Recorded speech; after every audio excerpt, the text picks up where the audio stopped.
Hi, my name is Jason Tartaglione. I'm an orthopedic surgeon here at Ortho, Rhode Island, subspecializing in foot and ankle orthopedic surgery. I'm originally from Providence, Rhode Island.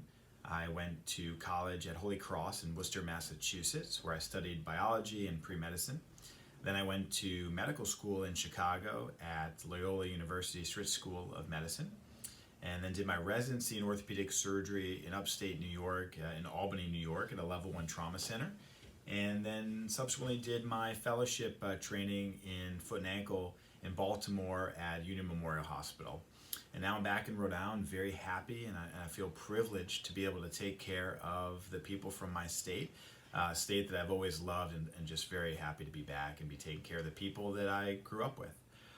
So today I just wanted to talk a little bit about one of my passions in foot and ankle. I have many, and I take care of things that include trauma, arthritis, deformities, sports injuries, young patients, old patients, really anything that has to do with foot and ankle. A foot and ankle orthopedic surgeon is trained to treat both surgically and non-surgically. But today I want to talk about the total ankle. I know a lot of people are really not as familiar with the idea of replacing the ankle joint, but just like the knee and the hip, we have the technology and the instrumentation and the knowledge to do that. There's two major options for end-stage ankle arthritis, which has been shown to be a very disabling arthritis. It affects quality of life years and is as disabling as diseases like end-stage kidney disease or heart disease. Patients have a lot of pain. And one of the two ways to treat it is with an ankle replacement. Another is with a fusion. A fusion is where you clean the joint out and you get the bone to heal to itself. The problem is that by fusing the joint, you put extra stress above the ankle joint and below the ankle joint, which can create pain and breakdown of that joint. Whereas if you replace it and you retain the motion and the kinematics and the biomechanics of the ankle, you see more normal stresses throughout the foot and ankle and less stress on the joints above and below. So this is just one of the many ankles that we can put in, and one that I'm very familiar with.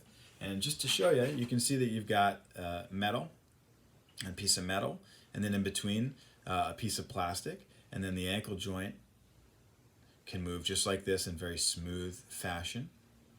And it's a very successful surgery. We started doing these in the 70s, but didn't have great success. However, for the last 15 years or since the early 2000s, we've seen huge improvements in technology, in metallurgy, and our understanding of the biomechanics of the ankle, allowing us to have much better options and much more success. The pain relief is equivalent to an ankle fusion. And again, there's less stress above and below the ankle because you're maintaining the motion. Patients are really happy. I think the most important thing that I would say, though, in deciding between a fusion or an ankle replacement, or really anytime I'm treating any patient, whether it's a bunion or a flat foot, each treatment plan has to be individualized for the patient.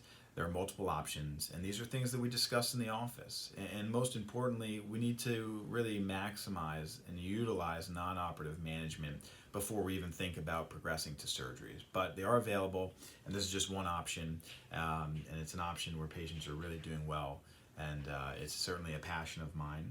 I hope everyone's doing well, staying safe, and I hope this was informative. Have a great day.